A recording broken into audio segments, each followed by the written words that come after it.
भारत के संविधान में जिस प्रकार से राज्य सरकार की परिकल्पना किया गया है, या कह सकते हैं कि भारत के संविधान में राज्य सरकार की जो परिकल्पना हुआ है उसी प्रकार से हुआ है जिस प्रकार से भारत के संविधान में केंद्र सरकार का परिकल्पना किया गया है। तो यहाँ पर जैसे कि केंद्र सरकार की परिकल्पना में अगर देखेंगे तो केंद्र सरकार में हम राष्ट्रपति पढ़ते हैं, संघ के राष्ट्रपति पढ़ते हैं, उसके बाद संघ के मंत्री परिषद पढ़ते हैं, प्रधानमंत्री पढ़ते हैं, महान्यायवादी पढ़ते हैं। तो यहाँ पर हम आज यहाँ से हम राज्य के बारे में पढ़ेंगे, संघ के राज्य के बारे में पढ़ेंगे। तो राज्य के बारे में पढ़ेंगे तो सबसे पहले हम यहाँ पर राज्यपाल के बारे में पढ़ेंगे। तो सबसे पहले देखें कि राज्यपाल के क्लास में तो यहाँ पर हम गवर्नर के बारे में देखेंगे। तो यहाँ पर कहा गया है क्या कि भाग 6 में राज्य सरकार का उल्लेख किया गया है, जो कि इस राज्य सरकार का वर्णन अनुच्छेद 152 से लेकर अनुच्छेद 237 तक वर्णन किया गया है, जिसमें 152 से अनुच्छेद 237 तक जो वर्णन है वह कार्यपालिका का वर्णन है, विधायिका का वर्णन है और न्यायपालिका का वर्णन किया गया है। जिसमें कार्यपालिका का जो वर्णन किया गया है अनुच्छेद 153 से लेकर अनुच्छेद 167 तक, विधायिका का जो वर्णन किया गया है अनुच्छेद 168 से लेकर 213 और न्यायपालिका का जो वर्णन किया गया है अनुच्छेद 214 से लेकर 237। ये कार्यपालिका, विधायिका और न्यायपालिका ये तीनों जो है राज्य सरकार के अंतर्गत आएंगे। तो ये भाग 6 में शामिल होगा, भाग 6 में शामिल होगा। तो सबसे पहले अगर हम कार्यपालिका को पढ़ेंगे, विधायिका न्यायपालिका बाद में पढ़ेंगे, फिर पहले हम कार्यपालिका पढ़ेंगे। तो कार्यपालिका में कौन कौन से शामिल होते हैं? तो कार्यपालिका में राज्यपाल शामिल होगा, मंत्री परिषद और मुख्यमंत्री शामिल होंगे, महाधिवक्ता शामिल होंगे और राज्य सरकार के कार्य शामिल होंगे। तो यहाँ पर देखेंगे कि जैसे किसी भी राज्य की जो राज्यपाल होते हैं उस राज्यपाल का वर्णन भारत के संविधान में अनुच्छेद 153 से लेकर अनुच्छेद 162 तक इसका मेंशन किया गया है। इसी प्रकार से मंत्री परिषद और मुख्यमंत्री की जो है अनुच्छेद 163 और अनुच्छेद 164 में किया गया है। महाधिवक्ता ये राज्य सरकार के कानूनी सलाहकार होते हैं। जिस प्रकार से केंद्र सरकार के जो कानूनी सलाहकार महान्यायवादी अटॉर्नी जनरल होते हैं, उसी प्रकार से राज्य सरकार के कानूनी सलाहकार, संवैधानिक सलाहकार जो होते हैं महाधिवक्ता होते हैं, जिसे एडवोकेट जनरल के नाम से जाना जाता है, जो अनुच्छेद 165 में इसका वर्णन किया गया है। इसी प्रकार से राज्य सरकार की कार्य को देखेंगे तो अनुच्छेद 166 से 67 है। अब यहाँ पर हम सबसे पहले इनमें जो कार्यपालिका में अनुच्छेद 153 से लेकर अनुच्छेद 167 तक जो राज्यपाल, मंत्री परिषद, सीएम, महाधिवक्ता और राज्य सरकार का जो कार्य है, इसमें सबसे पहले हम देखेंगे राज्यपाल, यानी कि किसी भी राज्य की जो गवर्नर होता है उस गवर्नर के बारे में हम यहाँ पर देखेंगे। तो यहाँ पर राज्यपाल के बारे में देखें तो अनुच्छेद 153 में कहा गया है प्रत्येक राज्य के एक राज्यपाल होंगे। तो जैसे कि मान लीजिए कि भारत में अभी वर्तमान में 28 राज्य है, तो 28 राज्य के लिए 28 राज्यपाल होना चाहिए। कितना राज्यपाल होना चाहिए? 28 राज्यपाल होना चाहिए। लेकिन हुआ क्या कि 7वां संविधान संशोधन 1956 में जो हुआ है, ये 7वां संविधान संशोधन, तो इसमें यह कहा गया कि एक व्यक्ति जो होंगे वह 2 या 2 से अधिक राज्य के राज्यपाल हो सकते हैं। यानी कहने का मतलब अगर कोई एक व्यक्ति बिहार और यूपी का दोनों राज्य का जो है एक व्यक्ति राज्यपाल हो सकता है। अगर राष्ट्रपति चाहेंगे तो ये दोनों राज्य के एक राज्यपाल हो सकते हैं। तो यहाँ पर सबसे पहले हम देखते हैं तो राज्यपाल के बारे में यहाँ पर राज्यपाल अनुच्छेद 153 में प्रत्येक राज्य के लिए एक राज्यपाल होगा। फिर 7वां संविधान संशोधन 1956 के अंतर्गत ये बात कहा गया कि एक व्यक्ति 2 या 2 से अधिक राज्य के राज्यपाल हो सकते हैं, यानी 2 हो या 3 हो, उस राज्य को जो है एक राज्यपाल बनाया जा सकता है। देखेंगे यहाँ पर देखेंगे अनुच्छेद 154 के बारे में देखेंगे। अनुच्छेद 154 में क्या कहा गया है? राज्यपाल की कार्यपालिका शक्ति। जिस प्रकार से केंद्र सरकार में राष्ट्रपति को कार्यपालिका शक्ति, विधायिका शक्ति और न्यायिक शक्ति प्राप्त था, उसी प्रकार से राज्य में राज्यपाल को भी प्राप्त है कार्यपालिका शक्ति, विधीय शक्ति और न्यायिक शक्ति प्राप्त है। यहाँ पर हम कार्यपालिका शक्ति को पहले देखते हैं। तो कार्यपालिका की शक्ति के अंतर्गत राज्यपाल जो होंगे किसी भी राज्य के, वह राज्यपाल राष्ट्रपति के अनुरूप, यानी यहाँ दिया है इसे राष्ट्रपति के अनुरूप कार्यकारी शक्ति प्राप्त है, यानी कि जिस प्रकार से केंद्र में प्राप्त है उसी प्रकार से राज्य में इनको प्राप्त है।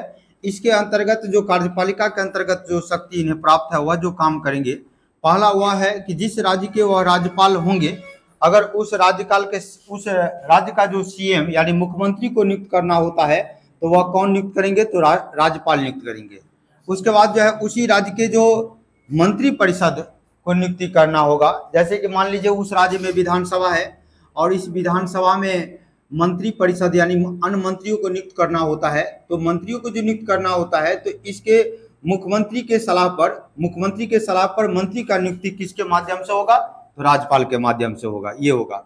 दूसरा है कि विश्वविद्यालय के चांसलर कुलाधिपति यानी कि विश्वविद्यालय के जो चांसलर होंगे उस चांसलर का नियुक्ति भी कौन करेंगे, तो राज्यपाल नियुक्त करेंगे। तीसरा, राज्य के महाधिवक्ता, जिस प्रकार से केंद्र सरकार के जो कानूनी सलाहकार होते हैं, संवैधानिक सलाहकार जो महान्यायवादी होते हैं, अटॉर्नी जनरल, तो जिस प्रकार से केंद्र सरकार में महान्यायवादी की नियुक्ति राष्ट्रपति करते हैं, उसी प्रकार से राज्य में जो राज्य सरकार के जो कानूनी सलाहकार होते हैं उस कानूनी सलाहकार राज्य के महाधिवक्ता को जो नियुक्ति होता है वह राज्यपाल के द्वारा किया जाता है। चौथा देखेंगे राज्य के निर्वाचन आयोग का नियुक्ति, यानी कि जिस प्रकार से केंद्र में जो निर्वाचन आयोग होते हैं वह केंद्र के निर्वाचन आयोग जिस प्रकार से लोकसभा का, राज्यसभा का जो चुनाव कराते हैं, उसके बाद विधानसभा का चुनाव कराते हैं, राष्ट्रपति और उपराष्ट्रपति का चुनाव कराते हैं, तो इस प्रकार से राज्य में जो स्थानीय चुनाव होती है तो इस स्थानीय चुनाव के लिए एक चुनाव आयोग चाहिए और वह चुनाव होता है राज्य के निर्वाचन आयोग। उस राज्य के निर्वाचन आयोग के अध्यक्ष और सदस्यों को नियुक्ति कौन करेंगे, तो राज्यपाल करेंगे। दूसरा है राज्य के वित्त आयोग। राज्य के वित्त आयोग क्या होता है कि राज्य सरकार और स्थानीय सरकार में जो टैक्सों की और करों को जो बंटवारा होता है उसको बंटवारा करने की काम करते हैं राज्य वित्त आयोग। उस राज्य वित्त आयोग के जो सदस्य और अध्यक्ष होते हैं इनकी नियुक्ति कौन करेंगे, तो राज्यपाल करेंगे। यहाँ पर देखेंगे तीसरा बात यहाँ पर है क्या कि राज्य में संवैधानिक आपातकाल की सिफारिश, अगर राज्य में किसी प्रकार के संवैधानिक रूप से कोई कार्य नहीं चल रही है तो वहां पर 356 के अंतर्गत उस राज्य में राष्ट्रपति शासन लागू किया जा सकता है। जब किसी भी राज्य में राष्ट्रपति शासन लागू करना हो तो राज्यपाल के द्वारा राष्ट्रपति को यह सिफारिश किया जाता है और उसके बाद राष्ट्रपति के सिफारिश के उपरांत जब राष्ट्रपति वहां से उन्हें आदेश मिलता है कि उस राज्य में राष्ट्रपति शासन लागू होना चाहिए तो राज्यपाल के सिफारिश से राष्ट्रपति के द्वारा उस राज्य में राष्ट्रपति शासन लागू होता है। जब राष्ट्रपति जो शासन लागू होता है जिस राज्य में, तो उस राज्य का जो शासन होता है वहां पर सारे विधानसभा, सारे मंत्री परिषद भंग हो जाता है और उसके बाद वहां के जो राज्य सरकार के जो कार्य होते हैं वह राष्ट्रपति के प्रतिनिधित्व के रूप में जो कार्य करेंगे वह राज्यपाल करेंगे। कौन करेंगे, राज्यपाल करेंगे। ध्यान दीजिएगा यहाँ पर। अगला पॉइंट है राज्यपाल की नियुक्ति। और राज्यपाल की नियुक्ति क्या होता है, देखिए आप देखेंगे जैसे कि केंद्र सरकार में राष्ट्रपति का जो नियुक्ति होता है कहीं ना कहीं जनता के अप्रत्यक्ष मतों के द्वारा होता है। जनता के द्वारा जो चुने गए प्रतिनिधि लोकसभा में, राज्यसभा में, लोकसभा में प्रत्यक्ष रूप से, राज्यसभा में भी अप्रत्यक्ष रूप से होता है। उसी प्रकार से विधानसभा में प्रत्यक्ष रूप से जो निर्वाचित सदस्य होते हैं, इस तीनों सदनों का जो निर्वाचित सदस्य होते हैं वह निर्वाचित सदस्य राष्ट्रपति के चुनाव में भाग लेता है। यहाँ पर क्या है कि राज्यपाल में ऐसा कुछ नहीं है। यहाँ पर राज्यपाल को चुनने के लिए न तो जनता की मत की कोई जरूरत होती है और न, यानी कि कहे तो इस प्रकार से कि जनता का न प्रत्यक्ष मतों की जरूरत पड़ता है और न अप्रत्यक्ष मतों की जरूरत पड़ता है। तो फिर राज्यपाल का चुनाव कैसे होता है, तो राज्यपाल की चुनाव की प्रक्रिया क्या है, ध्यान देंगे। जो सरकार के द्वारा जो मनोनीत होता है, जिस भी व्यक्ति को जिस राज्य के लिए राज्यपाल चुना जाता है वह सरकार के द्वारा उसे मनोनीत किया जाता है और वैसे मनोनीत व्यक्ति को राष्ट्रपति के द्वारा अधिपत्र, ऐसे अधिपत्र होते हैं जिस अधिपत्र पर राष्ट्रपति का मोहर होता है और उस अधिपत्र के माध्यम से उस व्यक्ति को उस राज्य का राज्यपाल नियुक्त किया जाता है।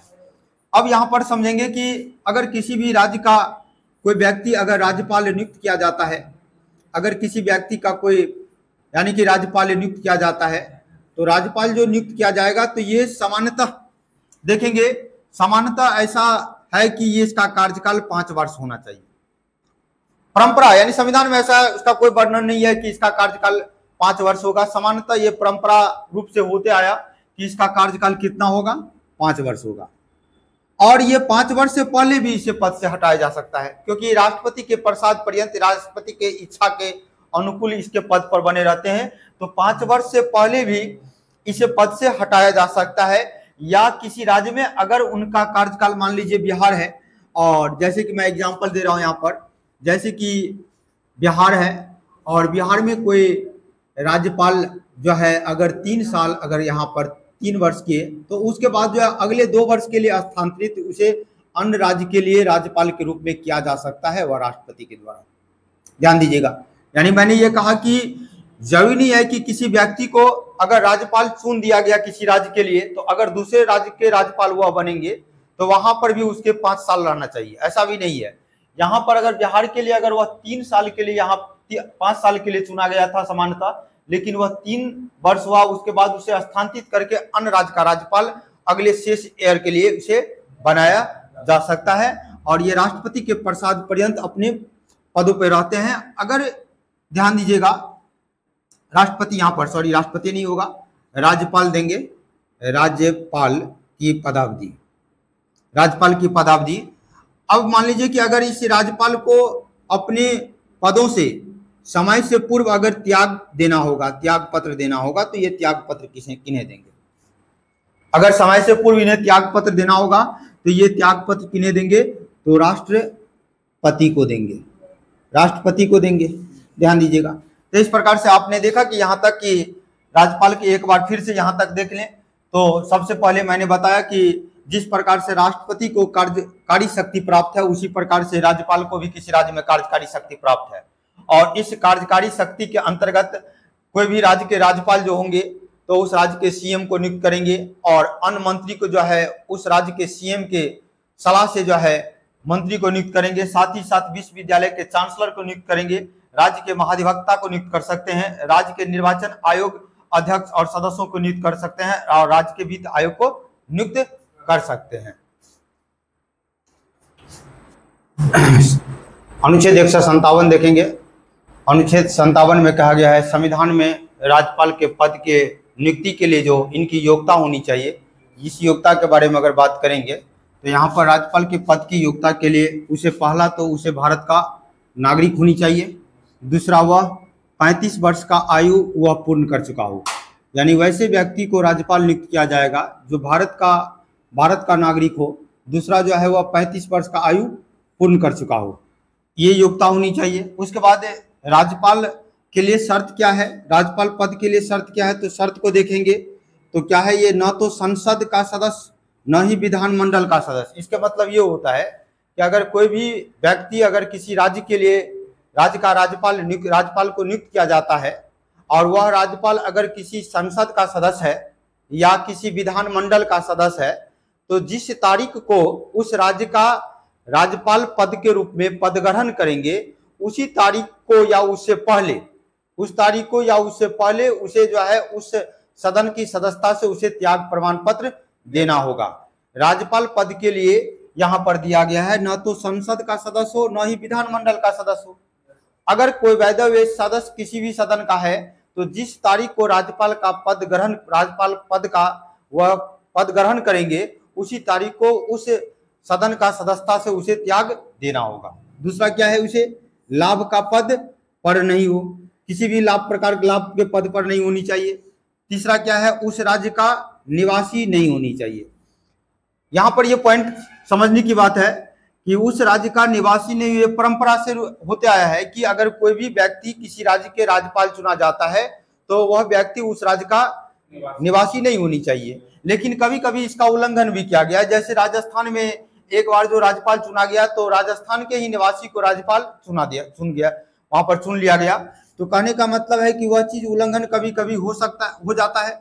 चौथा पॉइंट क्या है, निःशुल्क राजभवन मिलना चाहिए, यानी कि किसी ऐसा उसको आवास मिलना चाहिए जिस आवास का उन्हें कोई किराया नहीं लगना चाहिए, यानी निःशुल्क राजभवन होनी चाहिए। दूसरा बात, एक शर्त यहाँ पर और ध्यान दीजिएगा, इनके जो वेतन होते हैं, अगर यहाँ पर मैं आपको कन्फ्यूजन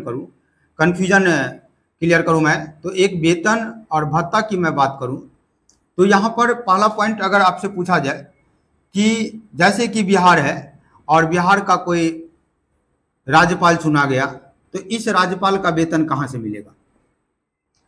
इस राज्यपाल का जो है वेतन, अगर वह बिहार का राज्यपाल है तो वह राज्यपाल को वेतन संघ के संचित निधि से मिलेगा, या बिहार राज्य के संचित निधि से मिलेगा? तो जवाब देंगे यहाँ पर इनके राज्यपाल का जो वेतन मिलेगा वह बिहार के संचित निधि से मिलेगा। अब यहाँ पर कंफ्यूजन का प्रश्न ये बनता है कि 7वां संविधान संशोधन 1956 में ये बात जिक्र 1956 में ये कह दिया गया कि एक व्यक्ति 2 या 2 से अधिक राज्य के राज्यपाल हो सकते हैं। अगर मान लीजिए कि कोई ऐसे, मैं एग्जाम्पल के रूप में, जैसे कि एक व्यक्ति है जो जम्मू और कश्मीर का भी राज्यपाल है और दूसरा हिमाचल प्रदेश का भी राज्यपाल है। यहाँ पर अगर दोनों राज्य के अगर वह राज्यपाल है, जम्मू कश्मीर और हिमाचल प्रदेश दोनों जगह का ये एक राज्यपाल है, तो इस राज्यपाल का वेतन किस राज्य के संचित निधि से मिलेगा? यहाँ पर कंफ्यूजन हो सकता है। तो कुछ कहेंगे दोनों राज्य का, जम्मू कश्मीर और हिमाचल प्रदेश, तो कितना मिलेगा? इससे 50% और इससे 50%? तो नहीं, इसके लिए राष्ट्रपति इस चीज का मानक तय करेंगे। राष्ट्रपति इसका मानक तय करेंगे कि किस राज्य से कितना मिलना चाहिए। जैसे कि मान लीजिए बिहार और यूपी का एक राज्यपाल बना दिया जाए, बिहार और यूपी का एक राज्यपाल बना दिया जाए, तो दोनों राज्य को अगर देखेंगे तो दोनों राज्य में अर्थव्यवस्था के आधार पर बिहार कम है। ऐसा परंपरा नहीं है, राष्ट्रपति ऐसा तय करेंगे, राष्ट्रपति के द्वारा मानक तय किया जाता है। लेकिन राष्ट्रपति ऐसे चीज को अनजान नहीं होंगे, इनके आर्थिक स्थिति को देखेंगे, इनकी जनसंख्या को देखेंगे, सारे कुछ देखेंगे और इसका आधार पर जो है उस राज्य के जो राज्यपाल होंगे उस स्थिति में देखेंगे कि इस राज्य से कितना प्रतिशत इनका वेतन मिलना चाहिए और उस राज्य से कितना प्रतिशत वेतन मिलना चाहिए। तो आज के इस क्लास में हमने यहाँ पर देखा कि सबसे पहले एक पॉइंट यहाँ पर वेतन और भत्ता के बारे में यहाँ पर देखा कि वेतन भत्ता कहाँ से मिलेगा। तो जिस राज्य के राज्यपाल होंगे उस राज्य के संचित निधि से मिलेगा। अगर 2 राज्य होते हैं तो दोनों राज्य से मिलेगा। अगला पॉइंट क्या है? शपथ। अनुच्छेद 159 के तहत उस राज्य के उच्च न्यायालय के मुख्य न्यायाधीश के द्वारा शपथ दिलाया जाता है। किसी भी राज्य का राज्यपाल जो नियुक्त किया जाएगा तो उस राज्य के जो उच्च न्यायालय होंगे उस उच्च न्यायालय के मुख्य न्यायाधीश उसे शपथ दिलाएंगे। अगर बाय द वे किसी कारणवश से मुख्य न्यायाधीश का भी पद रिक्त हो तो वैसे परिस्थिति में उस उच्च न्यायालय के जो फाइनल लिस्ट होगा और उस फाइनल लिस्ट में जो सीनियरिटी लिस्ट होगा उसमें जो वरिष्ठतम न्यायाधीश होंगे वो वरिष्ठतम न्यायाधीश शपथ दिलाएंगे। तो ये शपथ था। तो यहाँ पर आज के क्लास में हम अगर देखें तो इस प्रकार से यहाँ पर देखें तो अनुच्छेद 157 के अंतर्गत राज्यपाल पद की योग्यता के बारे में बताया गया। राज्यपाल पद के लिए यहाँ पर शर्त है, फिर इसके बाद जो है यहाँ पर शपथ के बारे में, फिर हम अगले क्लास में आपको राज्यपाल का जो है विधीय शक्ति है, यहाँ पर मैंने राज्यपाल की कार्यपालिका शक्ति बताया। उसके बाद मैंने अगले क्लास में राज्यपाल की विधीय शक्ति बताऊंगा, फिर राज्यपाल की मैं न्यायिक शक्ति बताऊंगा। तो अगर ये क्लास आपको अगर अच्छा लगे तो निश्चित रूप से आप इसे सब्सक्राइब करें ताकि अगले क्लास का आपको नोटिफिकेशन मिल सके।